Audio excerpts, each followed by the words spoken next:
JJ Govinda sekeluarga pilih pergi dari rumah di tengah isu Syahnas selingkuh. Pasangan Syahnas Sadiqah dan JJ Govinda tinggalkan rumah mereka. Kediaman mereka berada kompleks perumahan di kawasan Cilandak, Jakarta Selatan.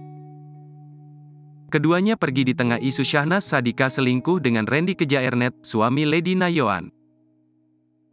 Kabar Syahnas Sadiqah dan JJ Govinda tinggalkan rumah disampaikan Tarno, petugas keamanan komplek perumahan keduanya. Tarno menambahkan bahwa Syahnas Sadiqah dan JJ Govinda diduga memilih untuk meninggalkan rumah dan melakukan liburan di luar kota bersama. Kemudian Tarno menyebut Syahnas dan JJ beserta kedua anaknya kompak menggunakan satu mobil ketika meninggalkan rumah mereka.